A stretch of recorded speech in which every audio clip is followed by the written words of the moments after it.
texto dessa manhã diz assim: sigam o amor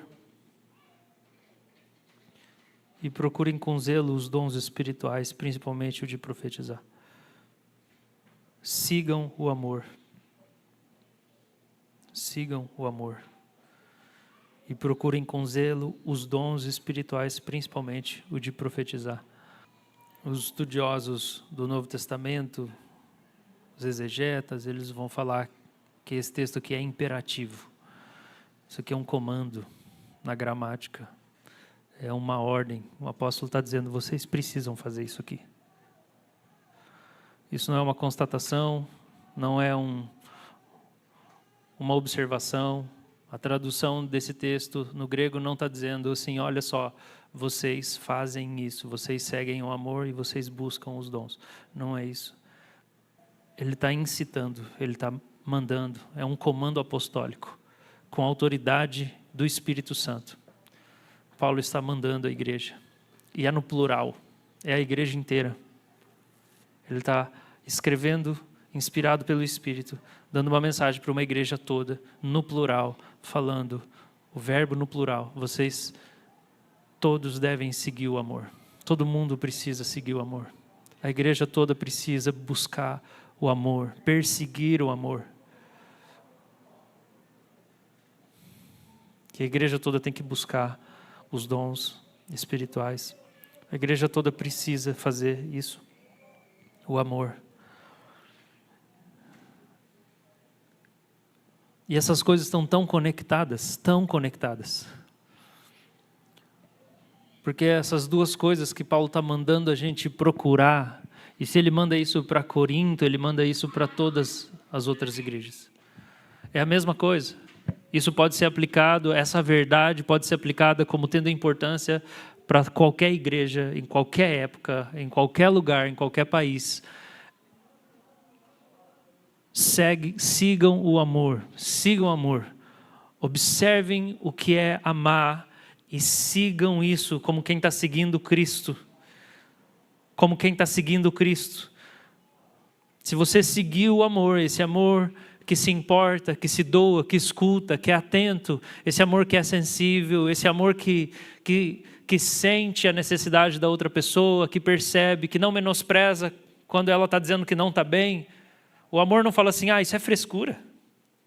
Está sofrendo? É frescura. Isso não é amor. O amor não despreza a dor. Mesmo que seja uma dor da imaturidade, mesmo que seja uma dor de alguma coisa que às vezes foi até a consequência do pecado da pessoa. A culpa é dela, mas o amor não despreza, o amor se importa. E seguir o amor é você continuar tendo um Cristo amoroso diante de você, imaginando isso como uma vida boa, imaginando isso como o seu mestre. Quem é o meu mestre? O que eu estou buscando para a minha vida? Qual é o objetivo que eu tenho pela frente? Quem eu gostaria de me tornar? O apóstolo está dizendo, você precisa continuar seguindo o amor. Toda a igreja, vocês têm que seguir o amor. O amor tem que ser o alvo de vocês. Seguir o amor é seguir Cristo. Você só segue Jesus se você está seguindo o amor. Você está imaginando o que é ser amoroso diante de você. E você começa a conseguir imaginar o que é ser amoroso para quem mora com você. Você consegue se imaginar sendo amável com uma outra pessoa. Você tem que imaginar, é assim que começa, o amor começa com a imaginação. Você tem que imaginar, e daí depois aquilo se torna uma ação. O amor, ele entra em você quando você imagina você aplicando ele. Começa a vir na sua mente algumas imagens do que seria amar a sua esposa quando você chegar em casa hoje, ou amar o seu marido quando você chegar em casa, e daí a sua cabeça começa a ser enchida dessa imaginação, e você fala, eu vou seguir isso aqui, eu vou seguir o amor, eu imagino o amor acontecendo através de mim. O que é seguir o amor? Você tem que visualizar isso, são ações. O amor são ações práticas, é prático, precisa ser prático. É o serviço, é a atenção, é o cuidado, é parar É pensar, puxa vida, faz tempo que eu não dou atenção para o morador de rua. Eu estou sempre correndo, mas ele é um ser humano. E você imagina isso e pensa, essa semana, quando alguém me pedir, eu preciso parar. O primeiro amor, que é o que o Senhor tem falado com a gente na igreja no começo desse ano, que a gente tem que voltar para o primeiro amor. É o terceiro domingo, em que o amor é a mensagem, o amor é a mensagem, o amor é a mensagem. Esse primeiro amor, ele é um amor que está ligado com prática. Apocalipse 2, Jesus falou assim, você perdeu o primeiro amor, volta a praticar as primeiras obras. Volta a praticar, fazer. O amor tem a ver com prática. Isso tem que encher a sua cabeça. E você se perguntar, como é que é eu amando? Como é que é eu sendo amável? Eu me importando? Eu sendo amoroso? Eu sendo atencioso? Eu deixando a minha preguiça de lado, o meu ego de lado e atendendo alguém que está precisando de alguma coisa? Como é que é isso? Eu prestar atenção em alguém? Para mim, como pastor, é prestar atenção em alguém que eu já sei tudo que vai falar, porque sempre fala a mesma coisa da vida, sabe? Tem gente que assim, você vai conversar, e aí como é que tá? Aí vai falar tudo igual, é a mesma coisa. E daí como pastor, eu ser amoroso é assim, eu não vou pensar, é sempre a mesma coisa. Mas é quando aquela pessoa começa a falar tudo de novo, as coisas que eu já sei, e ela vai repetir tudo, eu assim, Senhor, esse momento aqui é um momento de amar. O Senhor está aqui, esse momento é importante, não é só mais o mesmo momento. Mas como um cristão é voltar a me compadecer, é ter misericórdia, é considerar a dor dos outros. Fui no mercado essa semana, e daí na hora que eu saio do carro, tem um cara numa cadeira de roda, e daí ele me chama. Eu não sei quem gosta de ser chamado por um pedinte do lado de fora do mercado. Desculpem, mas geralmente eu não estou planejando, que é isso que eu quero na hora do mercado. Eu não penso assim, eu vou lá no mercado e eu tenho tanta coisa para fazer, mas eu quero muito que alguém venha conversar comigo e pedir para eu fazer compra. Geralmente eu não penso nisso, tá? Então geralmente o que acontece? Ou você vai parar e falar assim, tá, o que você quer? E daí o cara vai pedir um salgado e uma coca, e daí você, tá bom, eu já vou comprar e daí eu trago alguma coisa para você. Geralmente. Ou então, hoje não. Né? Algumas pessoas realmente venceu lá o final do mês e acabou o dinheiro, falam assim, não, hoje eu não consigo. Outras só mentem e falam, não tem, mas na verdade tinha sim, é só que você está com preguiça, ou você está correndo, alguma coisa. E daí eu ouvi, aquele cara começou a falar. E eu pensei, tá, na minha cabeça eu pensei, tá, eu vou comprar alguma coisa para esse cara. Vamos ver onde que ele quer chegar. Aí você começa sendo educado. Aí tá bom, e daí o cara começa a falar, daí ele te dá um papelzinho, daí você olha o papelzinho, e você está pensando, eu vou lá comprar tal, porque eu tenho coisas para fazer. Mas daí por um momento você pensa, todo mundo faz isso. Qualquer pessoa vai comprar alguma coisa para esse cara. E daí, o dom espiritual da misericórdia move o seu coração. E você pensa, eu não posso só lá comprar alguma coisa para esse cara, isso não é amar. Eu vou lá. E daí eu desço a rampa, e eu chego, e eu começo a ouvir a história dele, e esse cara vai falando, o nome dele é Celso, e é isso, ele está na cadeira de roda há 18 anos, e ele tem um filho, e ele vai falando, e daqui a pouco, o ato prático de dar atenção se torna num ato de misericórdia, num ato de fé. E daqui a pouco o Espírito de Deus em mim, porque eu estou tentando seguir o amor. Eu preciso agir, eu preciso dar espaço para o amor encher o meu coração. Então eu faço coisas. Isso vai se tornando em misericórdia, daqui a pouco vai se tornando em fé, daqui a pouco eu sinto a presença de Deus e falo, eu preciso orar por esse cara. Eu preciso orar por esse cara. E daí eu falei, Celso, vamos orar. E eu me ajoelho do lado da cadeira de roda e eu oro por ele, eu abençoo a família dele. Eu peço para que o Senhor toque ele, eu peço para que Deus cure ele, que Deus cure a coluna dele. Ele fala que ele sente a perna dele paralisada formigar. Ele fala que ele sente a presença de Deus. E eu falo, Deus, que legal que ele sentiu a perna formigar, mas ele não está andando ainda. Só que eu vou seguir o amor e eu vou buscar os dons espirituais. E ele falou, olha, obrigado, isso aqui para mim valeu mais do que você tivesse comprado qualquer coisa para mim. Eu vou buscar o amor, eu vou seguir o amor e eu vou buscar. Porque quando eu fui orar por ele, eu falei, Senhor, quantas vezes eu já pedi para o Senhor fazer? Faz. E eu estou ali, eu estou buscando com zelo, com dedicação, os dons espirituais, enquanto eu estou seguindo o amor. Eu estou ouvindo alguém que está em sofrimento, alguém que não está bem. E do outro lado eu estou falando, Deus, o Senhor pode me dar uma palavra de sabedoria? Me ajuda a ter um conselho inteligente para ajudar a vida dessa pessoa. E o que eu estou fazendo? Eu estou seguindo o amor, eu estou dando atenção para ela. Só que do outro lado eu estou buscando os dons, quando eu estou pedindo, me dá uma palavra de sabedoria para ajudar a vida dessa pessoa que está em sofrimento. Então eu estou seguindo o amor e eu estou falando, Deus, o Senhor pode fazer alguma coisa que eu não posso fazer?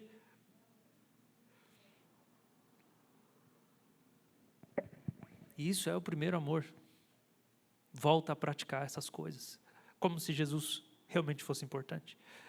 Como se Jesus realmente estivesse olhando para você e você realmente fosse ser julgado pelas suas obras no grande dia. Como se realmente a sua vida fosse uma sucessão de decisões em que algumas coisas que você vai construir vão ser queimadas no fogo que não prestam para nada, mas outras coisas vão ter valor eterno e elas vão ter recompensa eterna diante da presença de Deus. O primeiro amor é isso, e o primeiro amor é pentecostal. O primeiro amor é pentecostal. E ele é pentecostal por duas razões. Primeiro, porque o primeiro amor ele é extravagante. E o pentecostalismo como um movimento agora, um movimento cristão, ele é extravagante. Ser pentecostal é ser extravagante. Ser pentecostal é ser responsivo. Quem é que já foi num culto pentecostal? Levanta a mão. Você já foi num culto pentecostal? O que acontece num culto pentecostal? Você tem uma chance para me responder. O que acontece num culto pentecostal? Barulho. Culto pentecostal tem barulho, porque um culto pentecostal é um culto responsivo. As pessoas respondem no culto.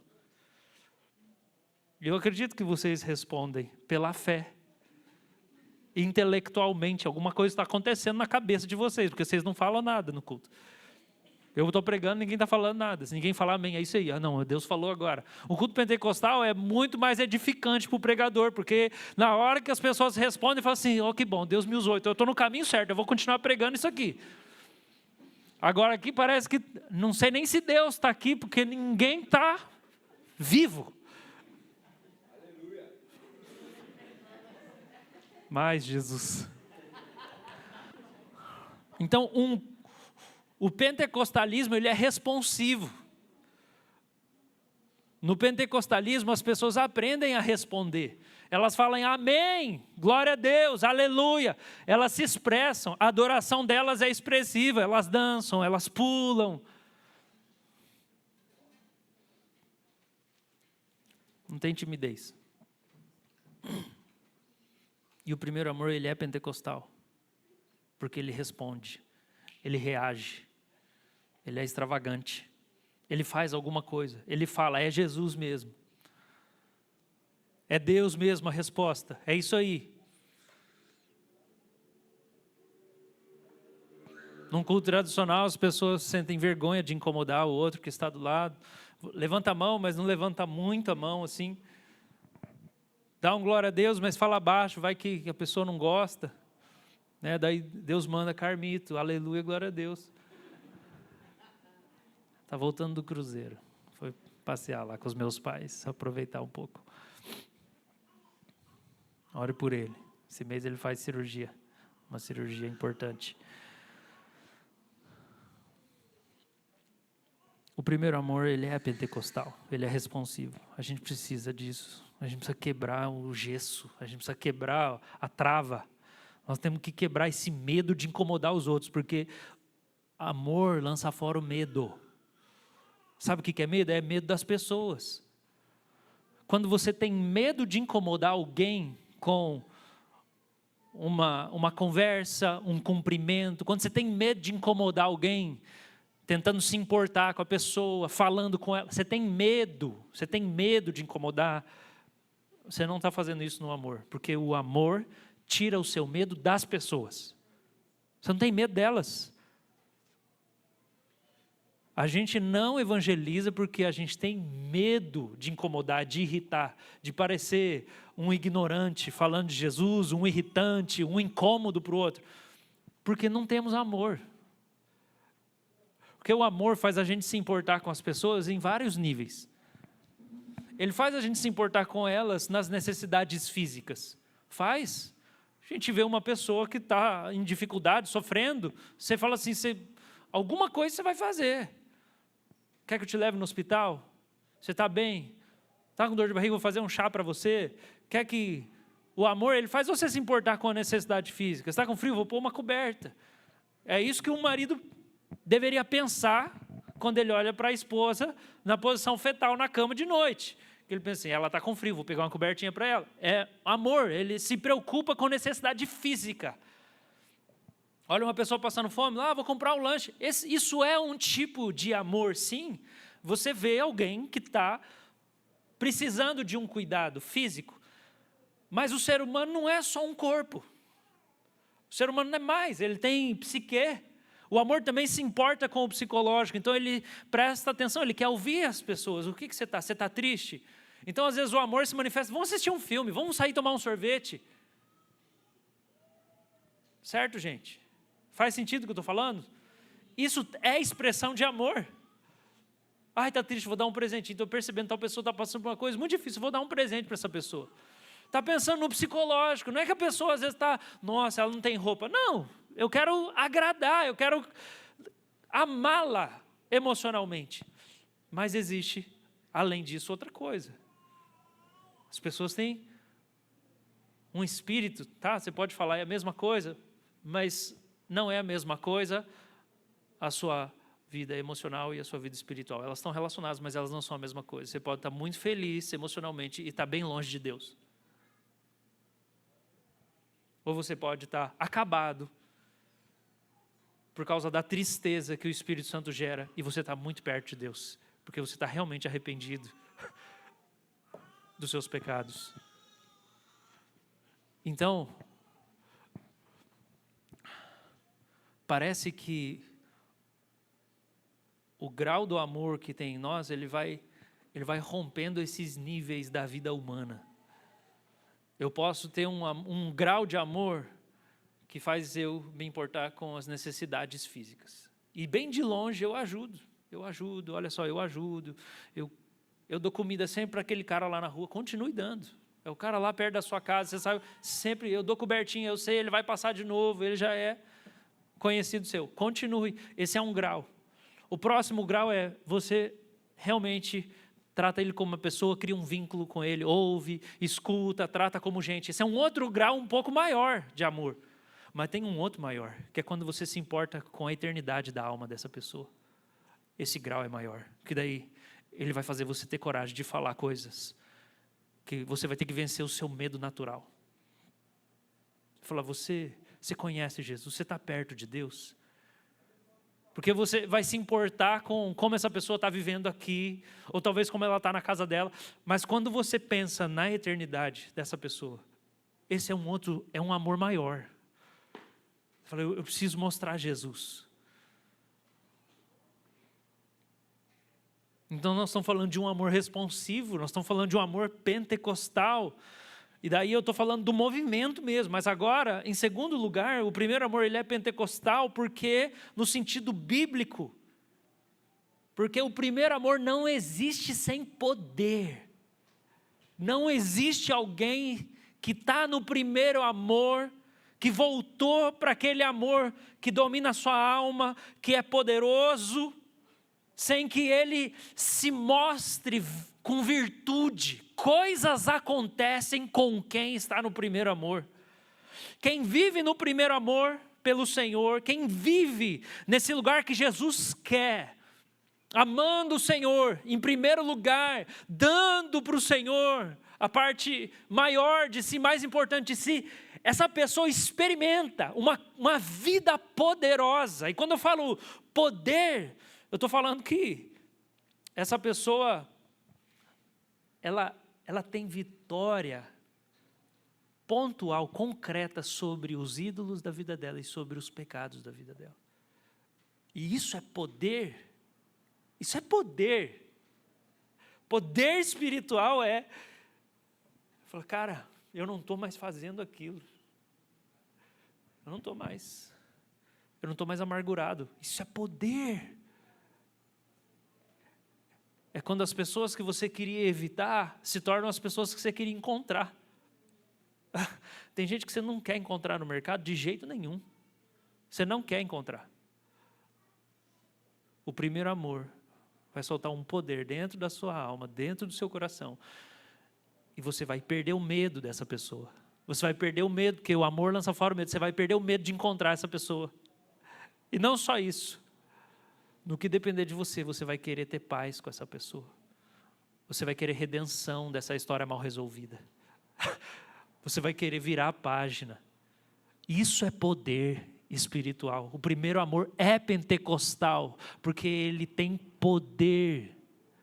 Coisas inexplicáveis acontecem com quem está vivendo no primeiro amor. Deus acompanha, Deus está perto, Deus guarda. Salmo 91 que fala que aquele que habita debaixo da sombra das asas do Senhor, no esconderijo do Altíssimo, à sombra do Onipotente, Deus fala assim, eu vou cuidar de você. Eu vou dar ordens a seu respeito. Eu vou fazer. Deus vai tomar a iniciativa para fazer coisas inexplicáveis na vida de quem está escolhendo amar Deus em primeiro lugar. Ele é pentecostal, o primeiro amor. Existem sinais da bênção de Deus sobre a vida dessa pessoa. Essa pessoa consegue cumprir o grande mandamento, ela consegue amar. Não é amor só a Deus, é amor pelas pessoas também.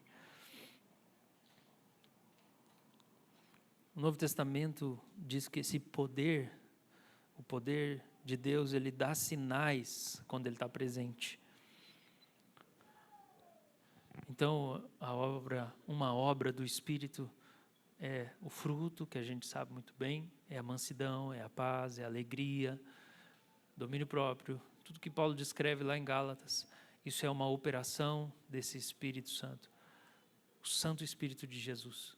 A outra operação são sinais insuprimíveis, começa a acontecer na sua vida, que Deus começa a agir através de você. Deus age através de você. Não é nem que você está fazendo tanta força assim,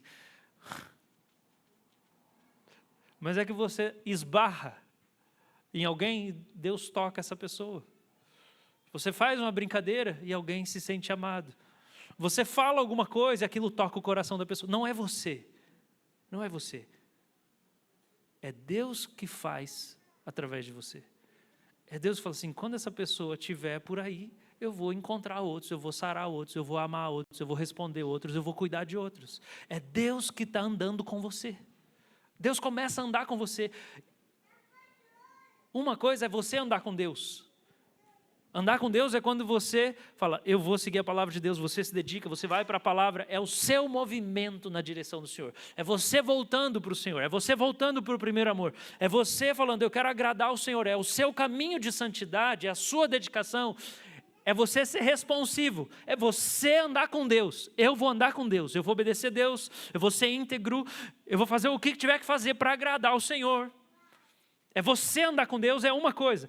Outra coisa é Deus andar com você. Porque daí é Deus falando, eu vou com você onde você for. Quando você nem estiver fazendo nada, eu vou fazer as coisas acontecer. Você não vai nem orar, você não vai nem estar orando, você só vai estar lá, desfrutando. E eu vou fazer coisas virem até você. Deus começa a andar com você. O primeiro amor é pentecostal porque ele atrai essa presença manifesta de Deus. Deus quer se revelar. Tiago escreveu, chegai-vos a Deus, e Ele se chegará a vós. Se aproxima de Deus, você vai atrair uma presença e uma ação de Deus na sua vida. Deus vai marcar a presença dEle ao seu redor, com você. Coisas que você não está se esforçando para fazer, vão acontecer. Isso é poder, isso é amor pentecostal. Só que esse poder, ele é chamado no Novo Testamento também de dons espirituais. Paulo dá esse nome. 1 Coríntios 12, se você abrir lá comigo, volta aqui. 1 Coríntios 12, verso 4. Os dons são diversos, mas o Espírito é o mesmo. Verso 7. Ele está chamando os dons de manifestação do Espírito.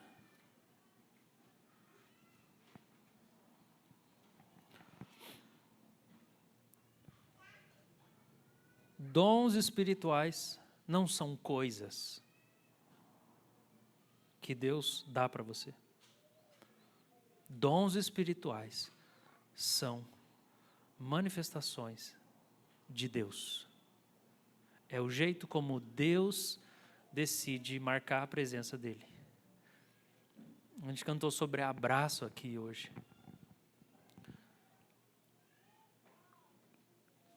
Quantas vezes eu já fui abraçado por Deus? Abraçado por Deus, através de um conselho de sabedoria de alguém. A palavra de sabedoria é um dom espiritual, está aqui na lista de 1 Coríntios 12. Quando uma pessoa recebe o entendimento de como alguém pode solucionar um problema. Quantas vezes eu fui abraçado por Deus através de um ato de serviço. Deus me abraçou. Deus me abraçou. Semana passada eu estava aqui à tarde, daí o Elcio passou aqui, e daí a gente conversou um pouco, falou, nossa, estou com uma dor aqui na minha coluna e tal. Daqui a pouco ele aparece na minha sala com, qual que é? O Toragesic. E foi embora. Serviço. Ato de serviço, dom de socorro, dom de ajuda. Abraço. Isso é dom, gente. É Deus se manifestando para mim, através de uma outra pessoa, que está dando espaço para um dom. Está dando espaço para o Espírito Santo impelir ela, mover ela para fazer alguma coisa, para falar alguma coisa. É por isso que o apóstolo Paulo então vai dizer, siga o amor e procura com dedicação os dons. Siga o amor e procura com dedicação os dons. Por quê?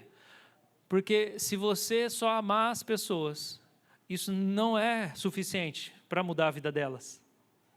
Elas precisam que Deus encontre elas, que Deus fale com elas, que Deus toque elas, que Deus transforme elas. E é isso que você vai buscar quando você vai buscar os dons. Deus me usa, Deus ama através de mim, faz alguma coisa.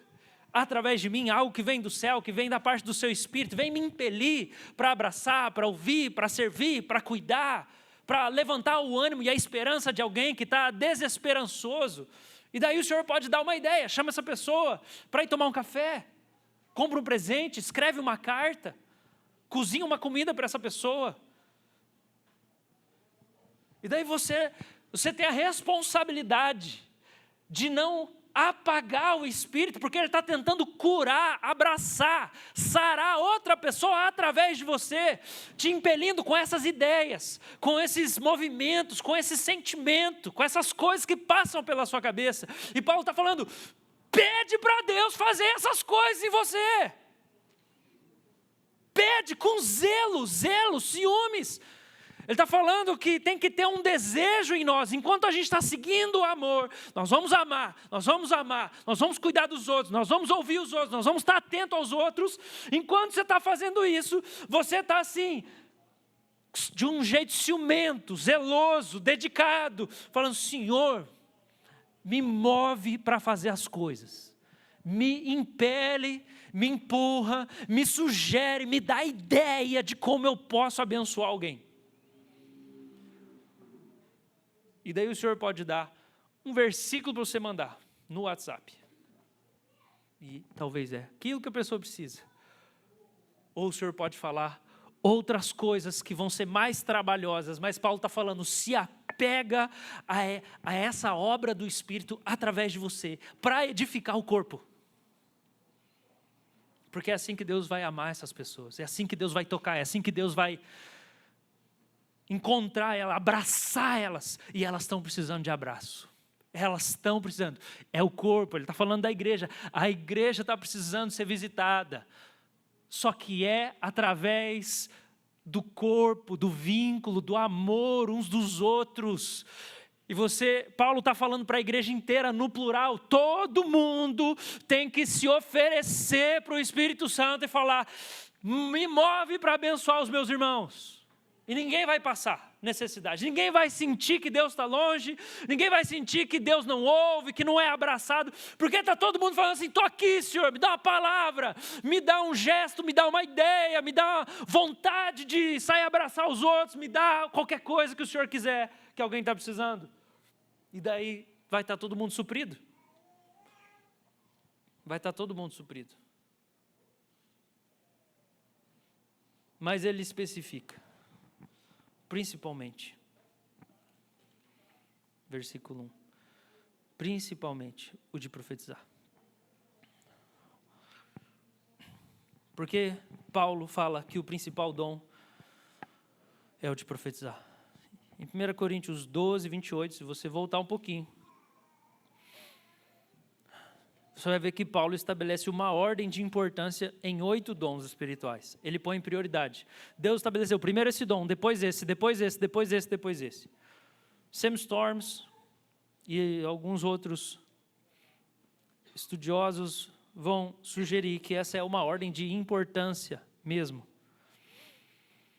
E faz sentido no contexto todo de Coríntios.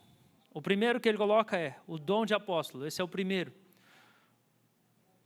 O que Paulo está pensando quando ele fala que o primeiro é o dom de apóstolo? Não é o Valdomiro Santiago, nem o Edir Macedo e nem qualquer pessoa que hoje vai dizer que é apóstolo. Paulo está falando dos apóstolos de Jesus que tiveram a revelação do Evangelho e que puderam estruturar a doutrina base da fé cristã. Os primeiros apóstolos que deixaram muito claro quem é Jesus, o que ele fez. Então ele está falando, esses daqui são os mais importantes da igreja, porque eles até escreveram a Bíblia. Depois, os profetas.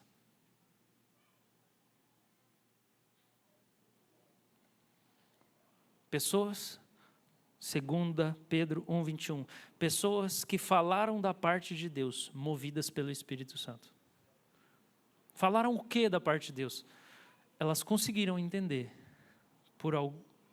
seja de uma maneira muito subjetiva ou de uma maneira mais objetiva, seja por um sentimento, seja num momento de oração, seja na leitura da Bíblia, seja quando elas estavam perto de alguém, seja no louvor, seja quando estavam vendo qualquer momento, elas tiveram uma impressão, uma sensação de que Deus estava comunicando alguma coisa para outra pessoa. E daí elas foram e disseram, olha, Deus está falando isso aqui para você. É entender a vontade pontual de Deus para você. Isso é profetizar. É a vontade de Deus pontual para outra pessoa. E ela é pontual, não é porque eu sei, porque Deus me revelou quantos quilos e gramas você está pesando nessa semana. Não é esse tipo de pontual. É pontual porque eu sei, esta é a palavra do Senhor para o dia de hoje. E essa profecia pode ser... Essa semana eu sei que eu recebi uma profecia de um irmão que esteve com a gente no começo da nossa igreja e mora hoje em Santa Catarina, Daniel Simonetti, porque ele me mandou um versículo. E às vezes ele me manda lá uns versículos. Ele fala que isso foi há mais de 10 anos atrás, quando eles estiveram com a gente, ele fala, eu aprendi com você a ir orar dentro das catedrais das igrejas católicas, durante a semana, assim, eu passo dentro, eu sento lá, e eu oro lá dentro, daí ele me manda foto, toda vez que ele passa dentro de uma igreja católica, ele senta, ora, e ele fala, e toda vez eu oro por você. É um lugar silencioso, parece que as pessoas estão lá para orar mesmo, eu sento, eu oro, vou no caminho de casa, e daí ele manda uma foto para mim. E daí ele mandou um versículo de um salmo. Era aquele salmo, era aquele versículo, era uma frase só. E aquilo falou no meu coração. Aquilo era uma profecia. Era a palavra de Deus para mim no dia de hoje. Assim como também alguns irmãos da igreja, às vezes me mandam um áudio e falam assim, pastor, eu estava orando por você. Isso aconteceu no final do ano passado, era 7 da manhã, eu estava orando, e daí veio você no meu coração, que você estava sentindo isso e sentindo aquilo, mas que Deus está falando isso e aquilo. E na hora, era tudo que estava acontecendo comigo. Tudo isso é a profecia. É alguém que teve um sonho e o sonho era todo detalhado e tinha a ver com a vida. Pode ser vários tipos, mas o que ela faz? Ela aponta o que Deus está te dizendo nesse momento da sua vida. O que Deus está dizendo nesse momento da sua vida. Nesse sentido, a gente pode falar até que a pregação, em alguns momentos, ela é profética. Por quê?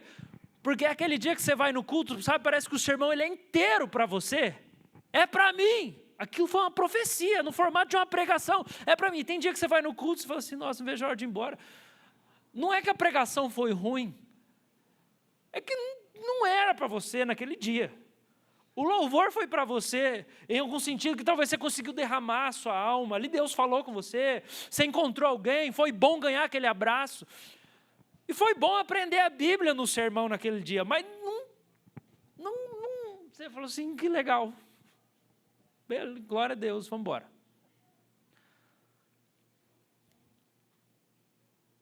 Depois ele fala de mestre, em terceiro lugar, que é a explicação da Escritura. Então parece que a coisa mais importante que Paulo está estabelecendo é os apóstolos que explicam o Evangelho. Você entende o Evangelho, é a coisa mais importante. Depois, você entende o que Deus está falando e Ele está pedindo de você na sua vida, e o que Ele está te prometendo, o que Ele está te levando. Depois, vai estudar mais a Bíblia. O que você tem que ter muito claro? Qual é o Evangelho? Depois, o que Deus está falando com você na sua vida muito particular? E vai estudar a Bíblia depois. Essa é a ordem. Quarto, daí ele vai, operação de milagres. Depois, cura de doenças. Sexto, dom de ajuda ou socorro. Sétimo, dom de administração. Daí ele bota línguas lá em último.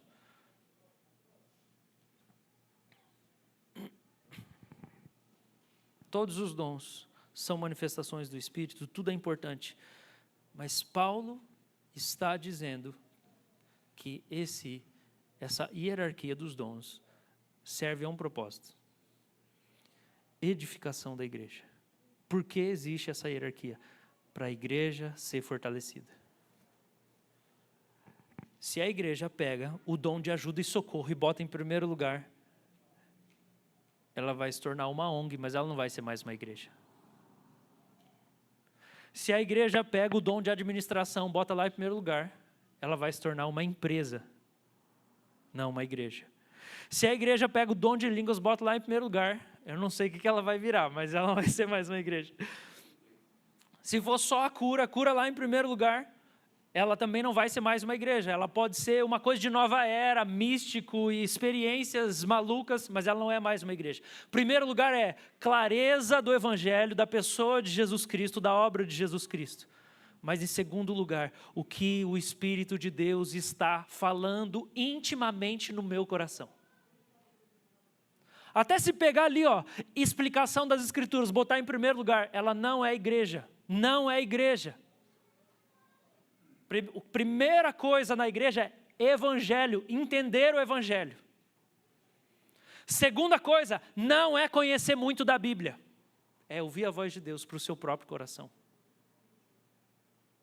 É ser sensível ao que o Espírito está dizendo. Lembra Apocalipse? Aquele que tem ouvidos para ouvir, ouça o que o Espírito está dizendo às igrejas. Você poder falar assim, eu sei o que Deus está falando, eu sei quem é Jesus e eu sei o que Deus está falando comigo.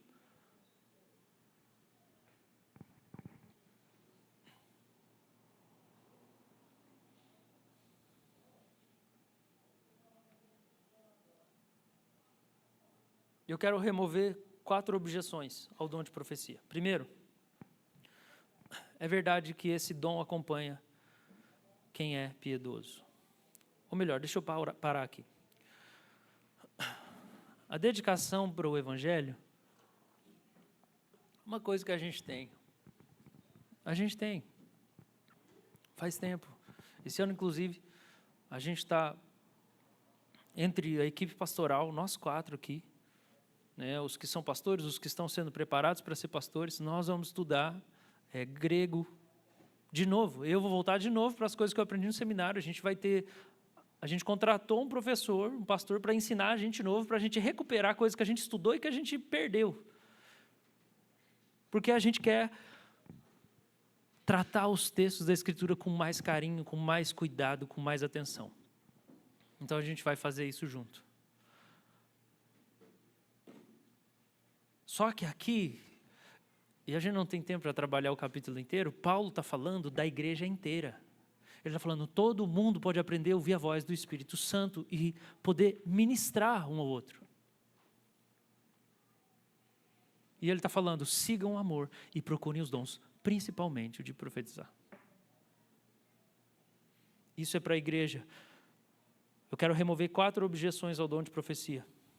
Primeiro, é verdade que esse dom acompanha quem é piedoso. É verdade que essa manifestação acompanha gente que é piedosa, gente muito consagrada. É verdade.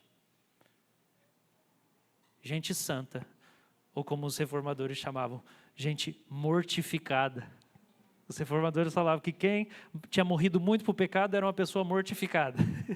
Ele tinha negado muito a si mesmo, ele era um mortificado. É verdade que quem é bem mortificado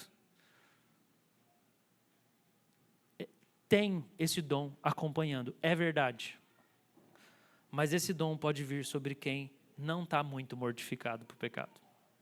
Esse dom pode operar em pessoas que não são as mais santas que a gente conhece.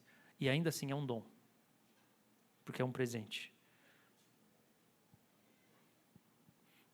Um exemplo disso é o rei Saul. Lembra do rei Saul indo perseguir Davi? Ele chega lá, não lembro exatamente o lugar, mas na casa dos sacerdotes. Eu acho muito engraçado esse texto. Porque Deus quer livrar Davi de Saul. Daí o Espírito Santo vem sobre ele, ele cai no chão e fica profetizando a noite inteira. Isso antes do movimento pentecostal, 100 anos atrás. O Espírito Santo vai derrubar o rei Saul no espírito e ele vai ficar lá profetizando. Pronto, aí você não vai levantar, você vai ficar caído no espírito e Davi vai fugir. E Saul está com o coração em pecado. E ele está profetizando. Então você não precisa ser a pessoa mais santa do mundo para ter esse dom através de você. Lembra que esse dom vai edificar os outros. Ele vai fazer bem para o corpo. Segundo, é verdade que esse dom ele aparece com expressões sobrenatural. Ele aparece com expressões sobrenaturais. Às vezes é uma coisa muito intensa, muito poderosa e extraordinária. Mas esse dom não é concedido apenas a pessoas hipersensíveis. Esse dom é concedido a qualquer tipo de pessoa no corpo, não importa a personalidade ou temperamento. Não, mas essa pessoa ela é mais agitada, é acelerada, ou é colérico, ou é não sei o que lá, ou ela é mais... Não interessa, o Espírito Santo não distribui os dons de acordo com o temperamento das pessoas ou os traços de personalidade. Não tem nada a ver. Então não importa se você não é alguém místico, você pode dizer, mas eu não sou muito assim. Não interessa, não tem a ver com o ser. Tem a ver com o Espírito conceder. Se você pedir. Porque Paulo está falando que tem que pedir. Agora, se você não pedir, se você não quiser que o Espírito Santo abrace pessoas através de você, ame através de você, não interessa o seu traço de personalidade. Você apagou o Espírito. Você apagou o Espírito de Deus. E o amor não vai fluir através de você. Terceiro, é verdade que existem falsos profetas que inventam o que Deus não disse. É verdade. Mas isso não é a mesma coisa do que cometer um equívoco quando você está orando por alguém. inventar uma profecia, manipular uma mensagem de Deus, não é a mesma coisa que cometer um equívoco quando você está orando por alguém. Não é a mesma coisa.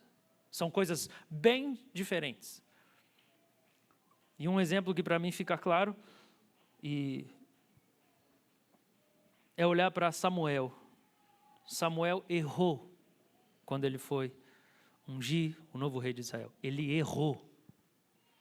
Ele olhou para o irmão mais velho de Davi, bonitão, marombão, alto, e falou, com certeza esse cara é o rei. E Deus repreendeu e falou assim, você errou, Samuel. Ele não chegou a falar, mas ele errou. Ele achou que ele tinha entendido qual era a vontade de Deus. Deus falou, não é. Isso não fez Samuel um falso profeta.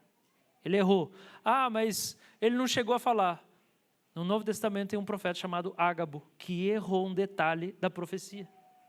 Ele falou algo acerca de Paulo, do que ia acontecer no futuro de Paulo. Ele acertou um pedaço e o outro pedaço ele errou. Errou a profecia. E a Bíblia vai falar que ele é um profeta da igreja do Novo Testamento. Ele não virou um falso profeta porque ele se equivocou. Então, errar quando você está no caminho de orar e pedindo o dom, porque você está obedecendo o mandamento, porque se você não buscar os dons e não pedir para Deus falar através de você, você está em desobediência. Porque isso aqui é imperativo. Se você não fala, Deus, fala com as pessoas através de mim, você está desobedecendo. Então se você, não, mas eu não quero, porque você está desobedecendo, você não tem escolha. Você vai ter que aprender a ouvir Deus, se esforçar, vai errar, vai ter hora que vai acertar, vai ser humilde, vai pedir desculpa, e a igreja vai aprender. A igreja vai aprender junto. E último lugar, quero tirar a última objeção que eu preparei. É verdade que existem pessoas que ouvem Deus de modo mais frequente. E parece que é mais fácil. É verdade, tem gente que parece que ouve Deus tão fácil assim. Nossa, Deus fala comigo. Claro que tem gente que a gente sabe que inventa, né? A gente sabe. Qualquer coisa que a pessoa pensa, ela fala, Deus falou comigo. E você sabe, você fala, não, ela teve essa ideia. E ela fala que Deus falou com ela. Entendeu? Tudo que Deus falou, não é. Como que você sabe? Porque a experiência, você sabe. Ou a pessoa é muito empolgada, ou é muito isso. Você fala assim, vamos, calma lá. Agora, existem pessoas que têm a manifestação da profecia de maneira mais específica, com maior frequência. Sim, porque o Novo Testamento ensina que existem graus de manifestação dos dons. Por exemplo, o apóstolo Paulo claramente tinha o dom de mestre mais forte do que Pedro. Era nítido, o próprio Pedro reconhece isso. Mas isso é um dom espiritual. Paulo tinha um dom de mestre mais forte porque era um grau de intensidade do dom que o Espírito soberanamente deu para Paulo. Do mesmo jeito. Profecia. Algumas pessoas vão ouvir Deus de modo mais frequente, mais detalhado, mais intenso. Mas isso não anula o jeito mais simples que Deus fala com você.